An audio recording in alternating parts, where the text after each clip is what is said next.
this anthology here that I want to read you a little passage out of. It's about becoming who we are, or who you are, because we're all different, and we all take different paths to get where we want to be if we led the idealistic life.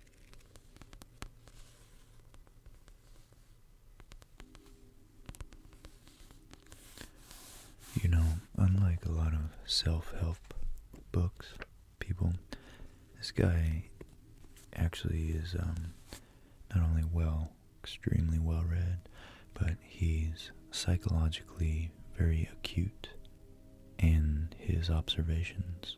And I personally found a lot of useful, personal, insightful information, so I'd like to share some with you right now by reading a little passage out of his book.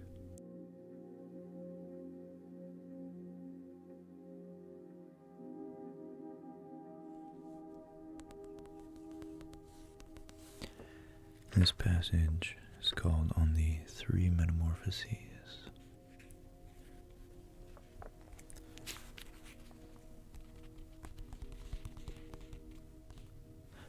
You know, I think what I like is that he pushes all of his ideas to their extreme. So when he's purporting to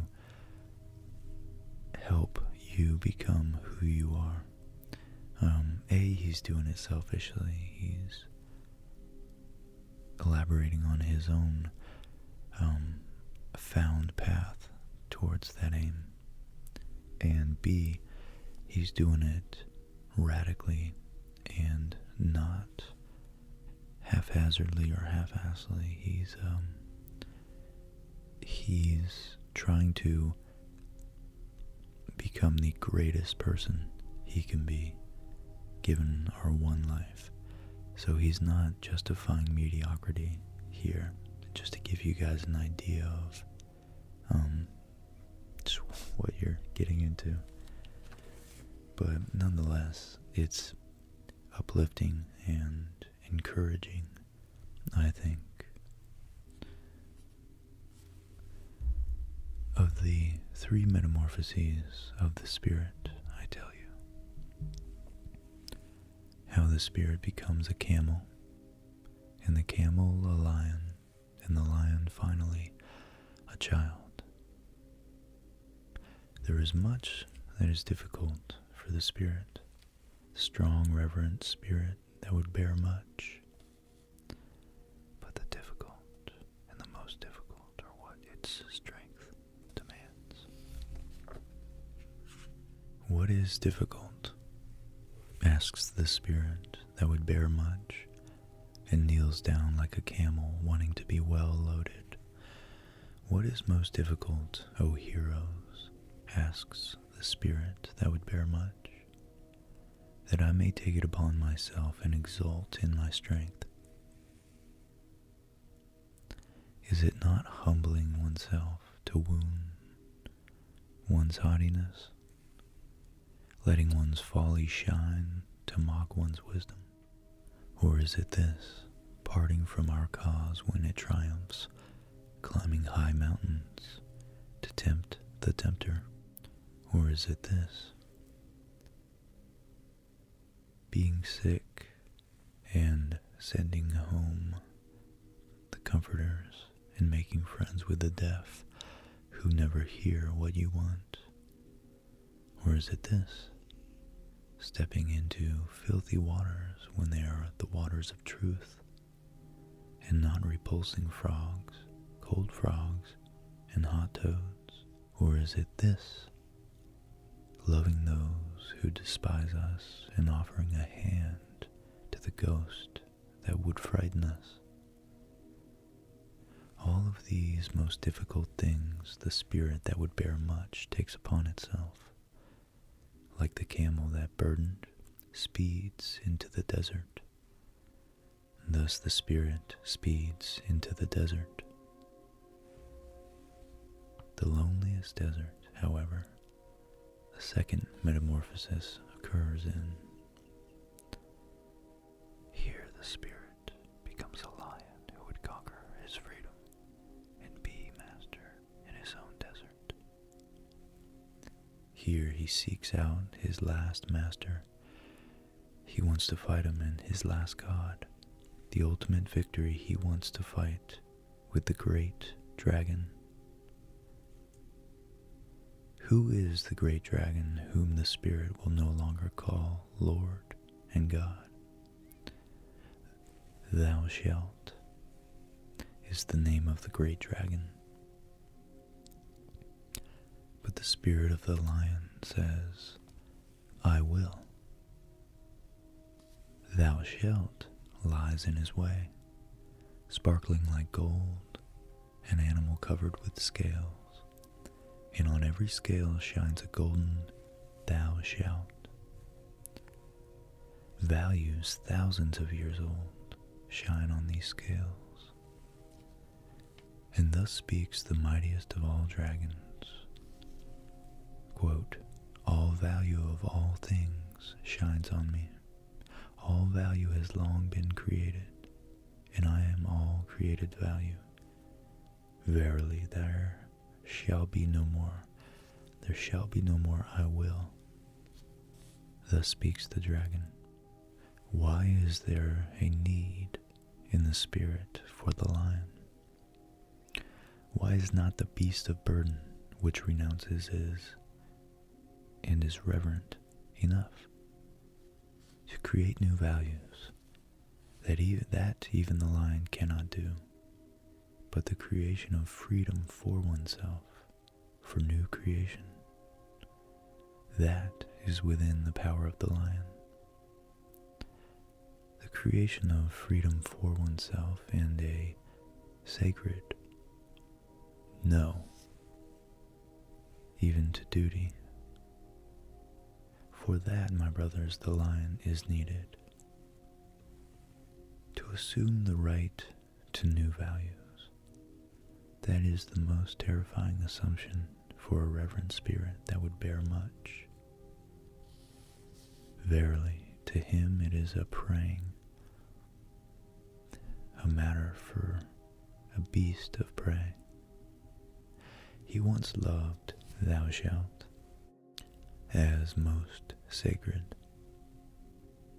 Now he must find illusion and caprice even in the most sacred, that freedom from his love may become his prey. The lion is needed for such prey. But say, my brothers, what can the child do that even the lion could not? Why must the preying lion still become a child?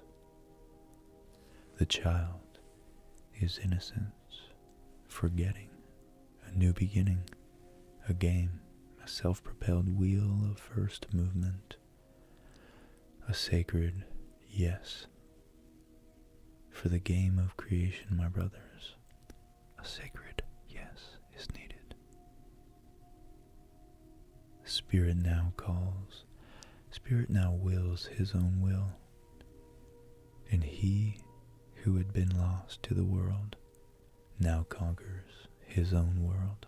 Of the three metamorphoses of the spirit, I have told you how the spirit became a camel, and the camel a lion, and the lion finally a child.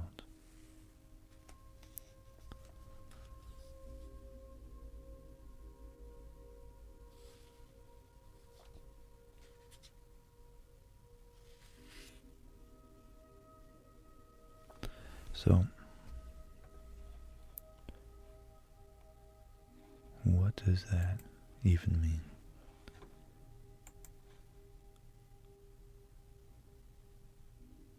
Let's see. After the camel passage, Nietzsche goes on to list several items that may be considered among the most difficult. So we essentially to grow, we must bear extreme burdens. We must ask ourselves what is most difficult and try to do that, to push ourselves well past our own boundaries and thereby create new strengths and surpass our old ones and form ourselves, become more hardened, become more able in both body and in our minds. We all know how many times our own assumptions about our abilities prevent us from doing something that we actually were capable of all along. So that's, of course, rings true to me. So the camel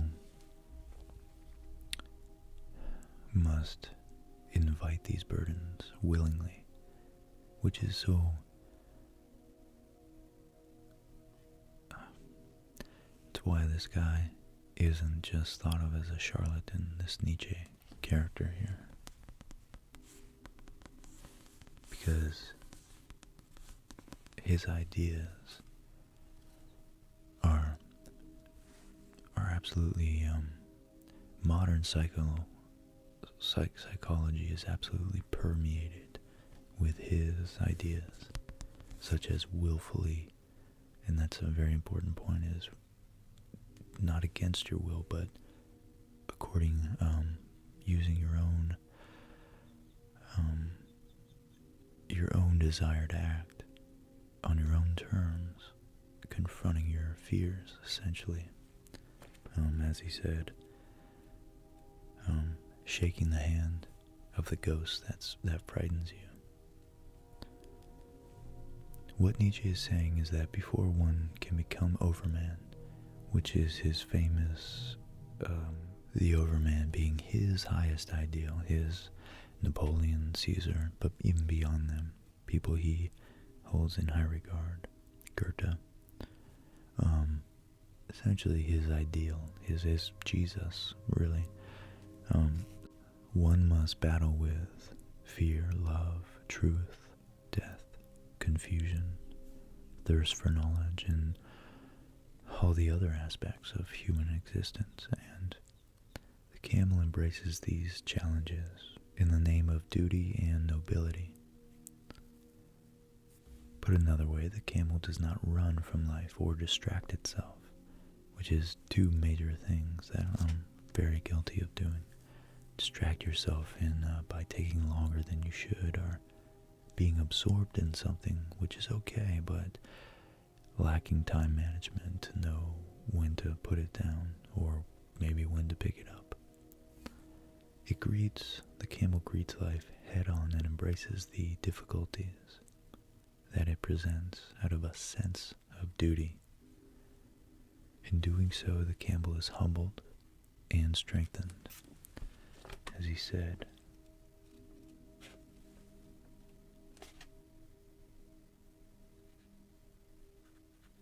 I suppose I should have marked it. Clearly I wasn't prepared.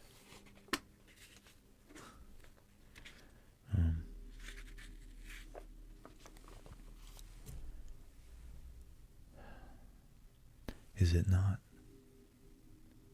humbling oneself to wounds one's haughtiness or one's arrogance, letting one's folly shine to mock one's wisdom? In his quote, one of the biggest errors is not having the courage for one's convictions, but in fact, and I quote this on my Instagram,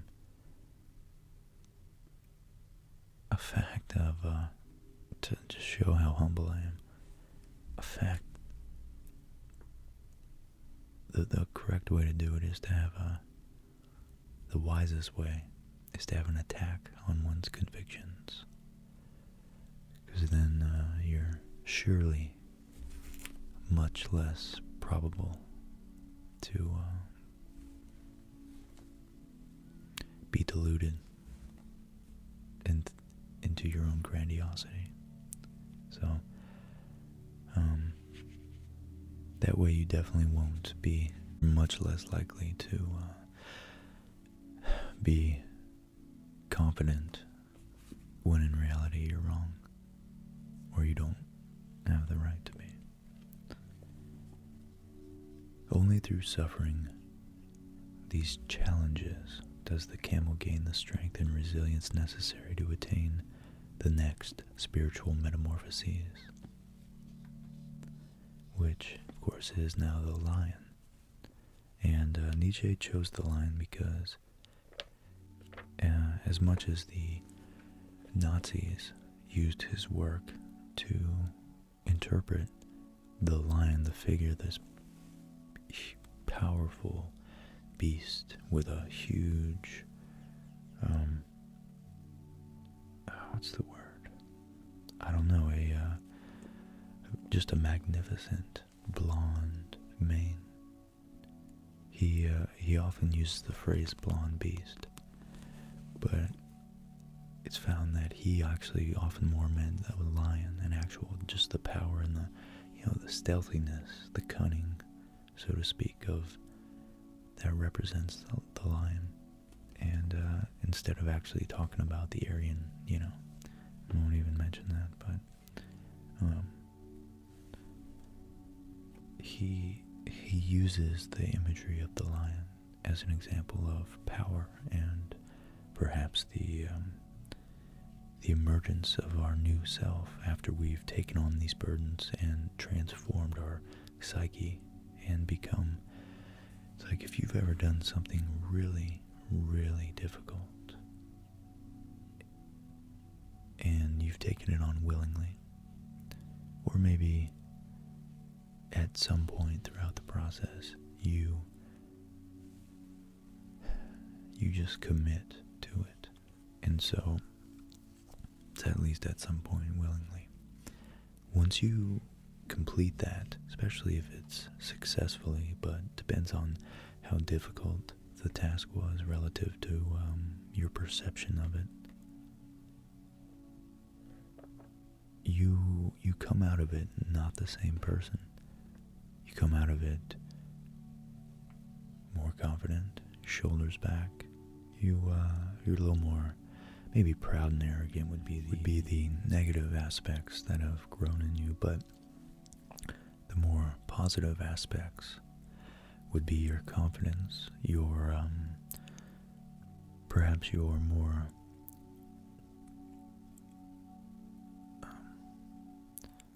your ability to predict your own abilities, to have a more truthful and honest understanding of who you are and what you're capable of, and also to have more confidence to be able to stick your neck out and really push the limits of your abilities more, because I find a very true psychological insight is that the less you try and the more you fail. Of course, it seems like common sense, which is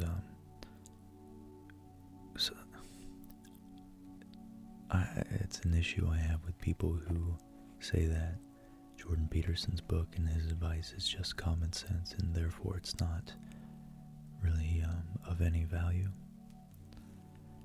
But I think the most true things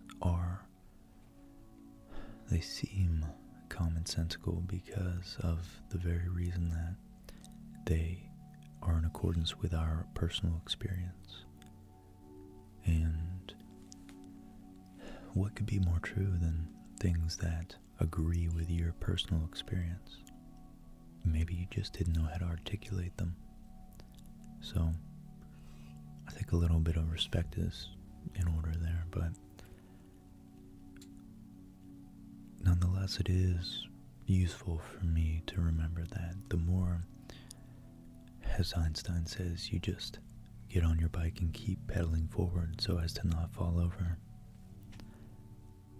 the more you're going to be pushing your limits And the less likely you are to be afraid to push those limits, because the only way you grow as a person is, in fact, to carry a burden, to push yourself, and then, by consequence,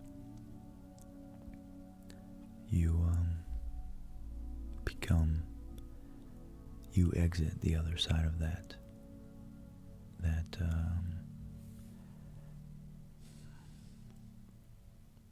endeavor, that little mini adventure, that journey, a new person, again, hopefully more of a human being, not less but more. You were all the things you were, you're now all the things you were before, plus some. So yeah, it's no doubt that's useful philosophy to go through life. But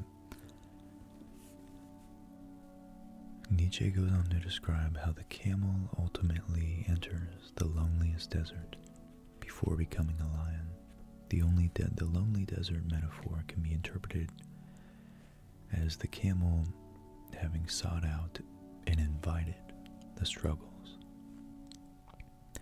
that life has to offer,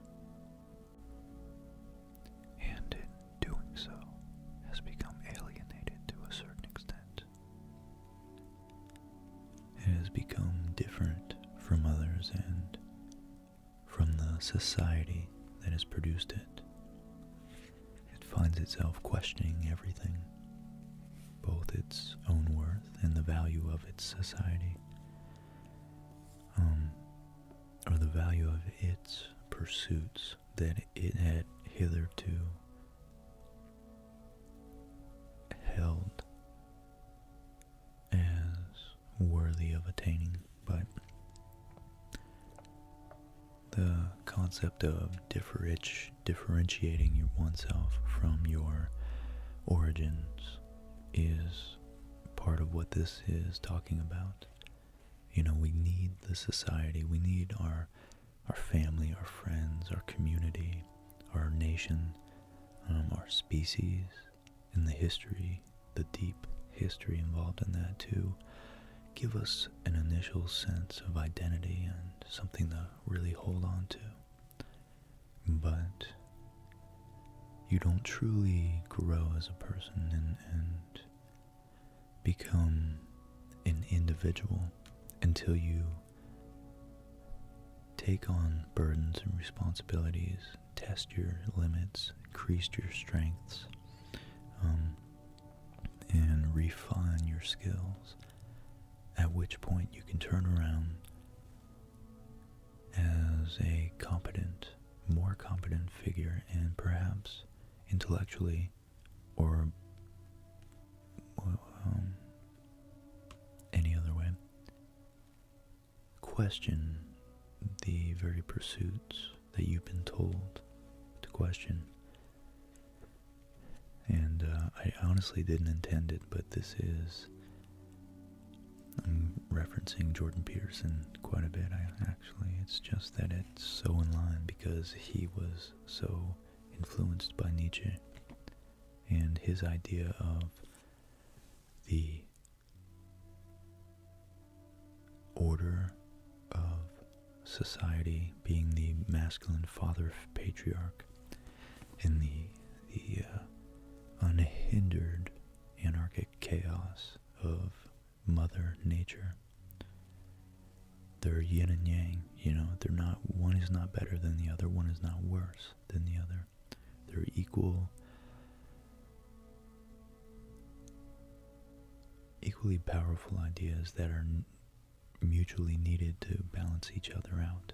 And the idea of a stagnant state, his idea of saving your father from the belly of the whale like Jonah or Pinocchio, is grounded in the fact that the state is a very thing that defines where nature begins. Everything outside of that is chaos in nature, and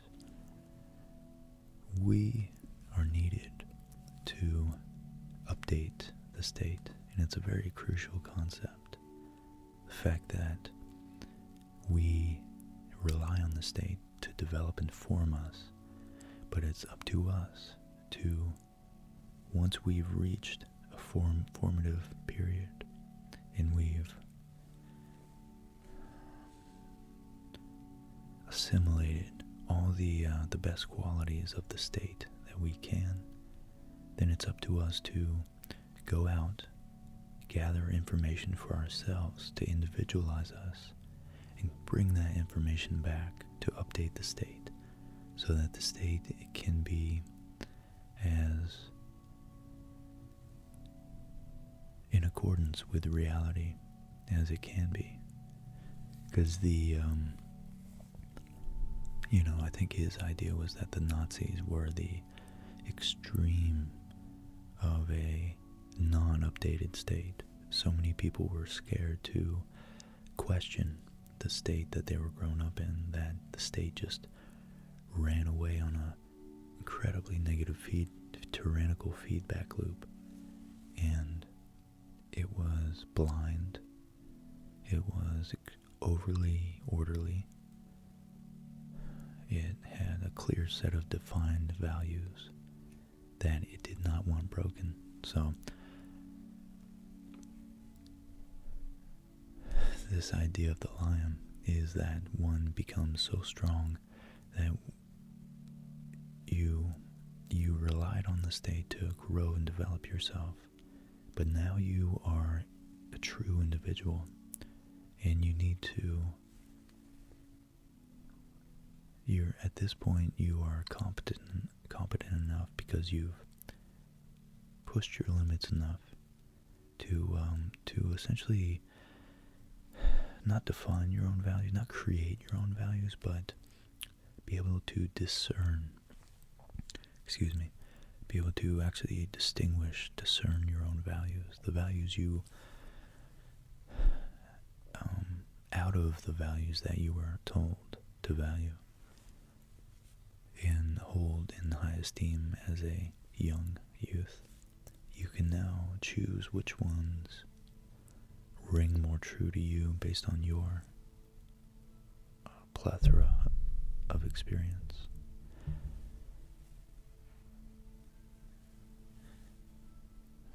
The desert can be seen as a place of existential crisis, where the camel ponders whether or not any universal laws or virtues exist to guide it and give it purpose. For Nietzsche, such universal virtues and absolute purpose do not exist. And the camel is forced to confront the possibility, and thus the camel becomes a lion.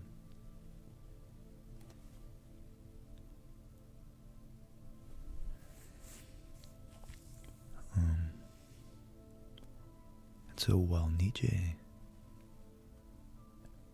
was thought to believe that such universal virtues and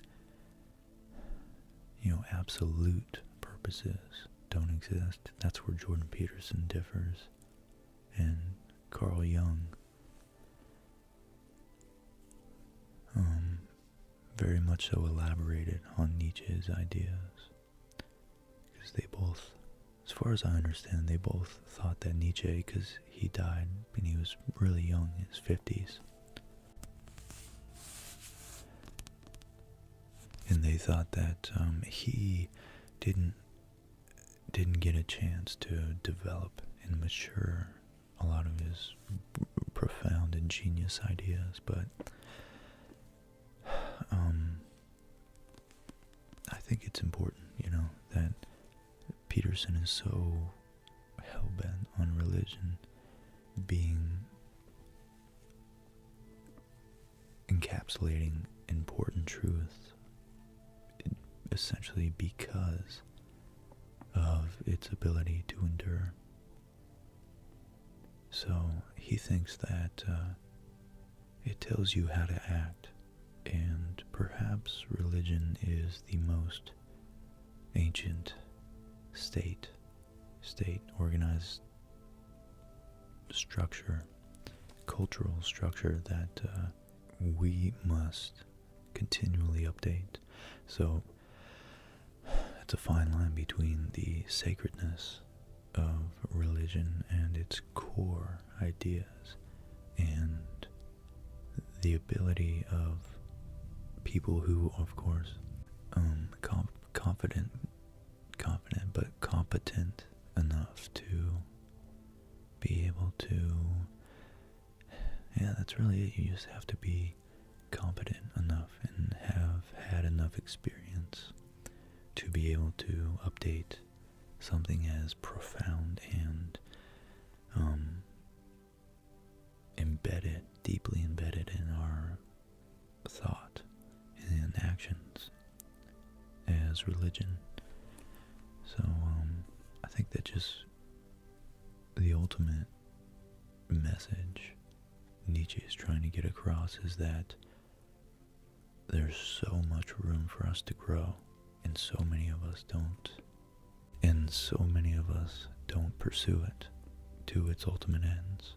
And he thinks that if we did stay persistent and didn't just reach a plateau and get comfortable and etc., if we did honestly keep pursuing our goals and our self-development, then who knows really how amazing a life, the experience of life, could really be. And to me, that's in line with thinking about how brave and courageous and intelligent and thoughtful and creative our ancestors must have been 200, 150, 10,000 years ago. And also extrapolating out into the future, where are we going to take that trajectory? And it's up to us. It literally is, each one of us, every day. Yeah, I think I was watching Blood Diamond the other night, and I wish I remembered the exact quote, but, of course, I'm perceiving everything through the lens of what I am currently reading, the philosophy I'm currently learning, but it did ring true, and it did align with it in quite a few spots of that movie. But the reporter lady who's out there trying to prevent the mass genocide of these African people, which is fueled by the profits created by these blood diamonds. Anyways, her point was that when we get daunted by the fact that there's these huge looming waves of events and phenomena in the world, and they seem to be overall negative. There's so many bad things that happen every day. There's also so many good things that happen every day. There's so many people out there doing good things. So I don't know, I butchered that one. So this actually is not the quote I was talking about, but it's one of them that I was referring to. And is that Leo DiCaprio in the movie says, "So you think because your intentions are good, they'll spare you, huh?" And the village teacher, who was a good-intentioned guy, said, "My heart always told me that people are inherently good. My experience suggests otherwise. But what about you, Mr. Archer, in your long career as a journalist?" He was posing as a journalist. "Would you say people are mostly good?" He says, "No, they're just people. They're just people." And the teacher says, "Exactly. It's what they do that makes them good or bad. A moment of love, even in a bad man, can give meaning to a life. None of us knows whose path will lead us to God."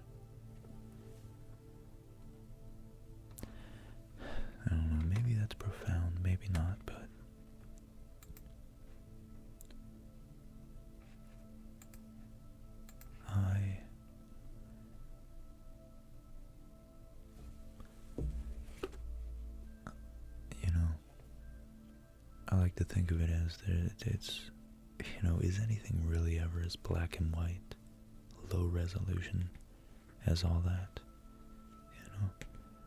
People do negative things all the time, but at the same time,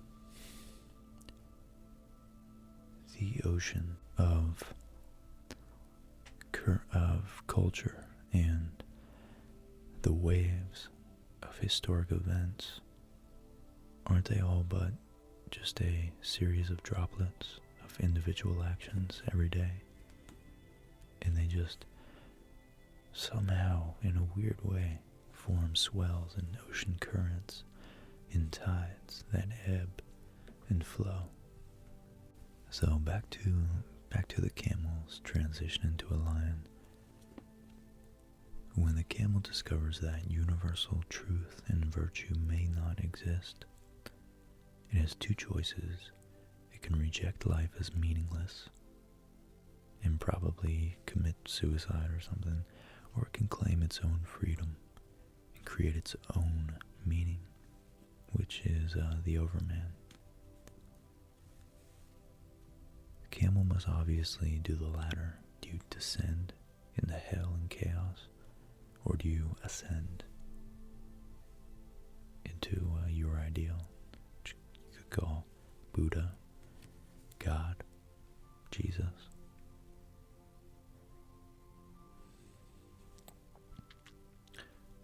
To do this, the camel must destroy the largest barrier to truth, or to true freedom. The duty and virtue imposed by tradition and society. This is what Nietzsche's great dragon represents. The camel had been a slave to the dragon, inviting life's challenges, but always living in accordance with the values imposed upon it from without. The dragon of thou shalt can also be seen simply as representing everyone who would try to tell someone else how to live their life. Camel must reject this dragon of tradition and commands, and but it cannot in its current duty-loving form. Thus it must become a lion. Its trials have allowed it to attain enough strength to become a lion. You can't just do a couple push-ups and be a lion, or just ask one girl out. You have to live a boundary-pushing life, and just by definition, that is what will create a lion. The lion symbolizes courage, tenacity, disillusionment, or even rage, unbridled passion. Only in this state is the spirit able to deliver the sacred, the no. And the sacred no represents the utter rejection of external control and traditional values. Everything imposed by other individuals, society, churches, governments, families, and all forms of propaganda must be denied in an empowered roar. And that's an important part. You can say no, but is it going to look like you mean it to the other person? And that's the real key to knowing, I guess, you're the lion, is your conviction in certain things. So you want to have the courage of your convictions, but the true overman would be able to have the courage of convictions based on really deep internal experience, yet be open enough, be walking that line of yin and yang carefully enough between chaos and order, that he would be open-minded to be able to recognize when he's wrong. So third and final metamorphosis is I think the refreshing concept of becoming a child, because I feel like most lesser stories or philosophers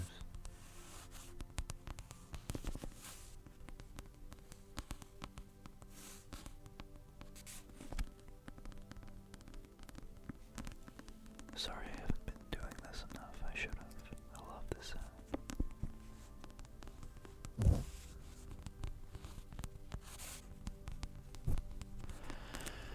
Would have stopped at the line. It's very insightful to know that a true human being, at its uppermost limits, isn't just a powerful, courageous, or line with convictions, but it's one who has the open-mindedness, the awe, the joy of life that would be represented by a child. So after this lion delivers its sacred no, sacred because it's the most meaningful to him to deliver it, it's an unavoidable path to self-creation, the manifestation and meaning, and overcoming oneself, which is another famous recurring theme in Nietzsche's work. After this lion has delivered the sacred no, the spirit still must make one more transformation to become the overman. That's becoming a child. So what can a child do that even the lion could not do? Why must the preying lion still become a child?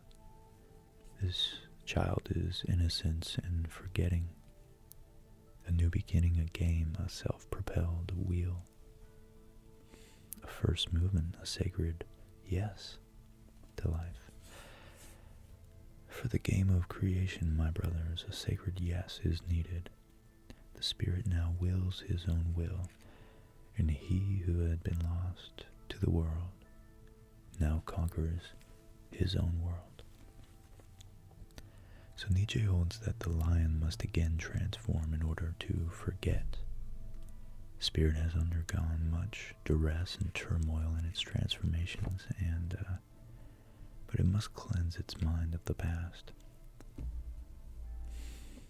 Through the sacred yes, the child affirms the moment, affirms uncertainty, affirms the flux of life.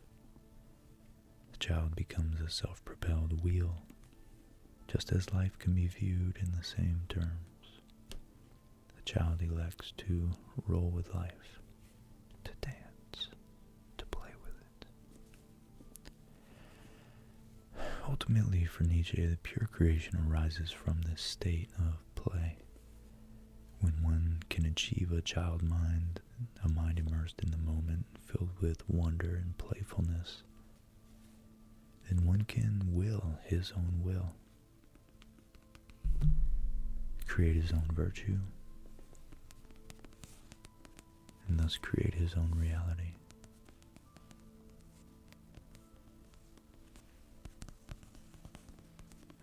In undergoing this final metamorphosis, the spirit overcomes itself, conquers the world, and reaches the state of liberation, the overman. So, in understanding the overman real quick, the important thing to note is that Nietzsche was, like most philosophers, a voracious truth seeker. The objection of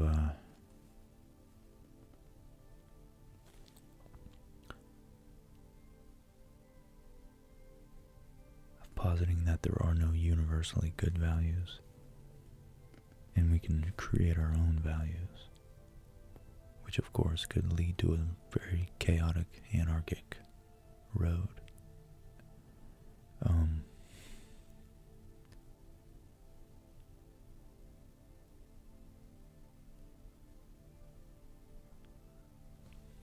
is a utilitarian or consequentialist reading of Nietzsche, which is, the greatest good, greatest common good. Which I'm no philosopher. I've taken one little introductory course in college, so I don't understand any of the deep psychological underpinnings. Psychological, that's funny. Weird slip. Logical underpinnings of the great philosophic schools of thought, but I think I know enough now to reject the utilitarian view, which is the greatest good for the most people, because at least, in my mind, maybe you have a good argument for it, is that one of its ultimate conclusions could be that the greatest good would be for us all to be equal and mediocre, equal in our mediocrity, and I don't think that's a life worth living. So,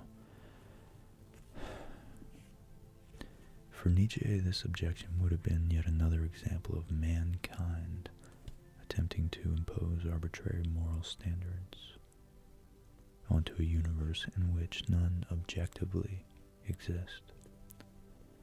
He was less interested in the imaginary moral constructs of mankind than discovering the actual truth of existence.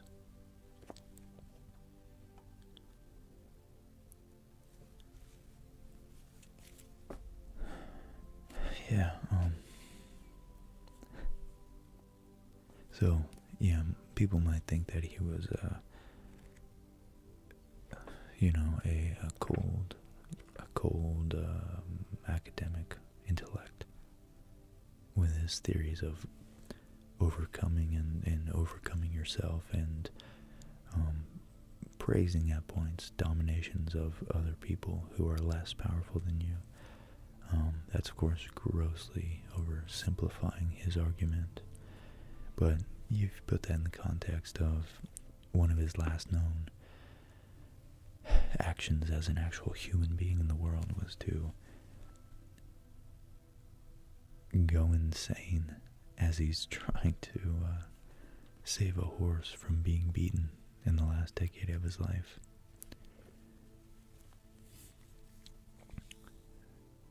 Which, of course, tells us that he had a lot of compassion. A lot of compassion. So the person I'm reading here says, it's possible to see Nietzsche's child, a playful being in touch with its own deep-down nature, as uncannily similar to a realized Taoist or Zen Buddhist. There's a Zen saying that, quote, nothing is left to you at this moment, maybe nirvana, but to have a good laugh, which is meant to refer to the moment after one has attained satori, or enlightenment. Yeah, very interesting, the connection right there.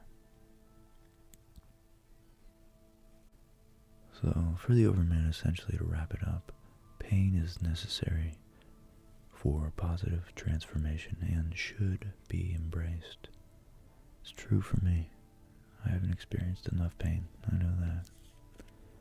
In order to liberate ourselves, we must wage war against control by an external authority. And it's true just that steel sharpens steel, and when you have a good argument, even if someone wins, makes you look like a fool, if you're humble enough to be able to recognize that, then maybe you could get rid of that dead bark, burn it off.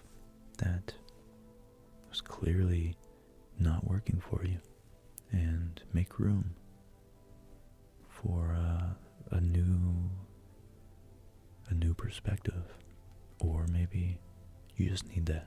You had an incomplete set of ideas, and you need to refortify them. Yes. Continual growth.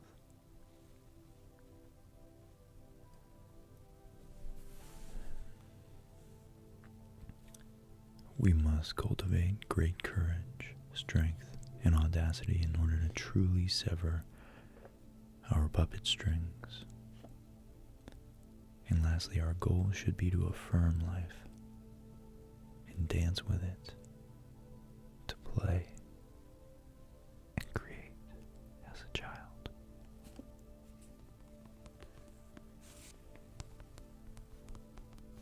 I just want to thank you for all your support, financially or otherwise, for all your likes, comments, subscriptions, of course, and your positive feedback and constructive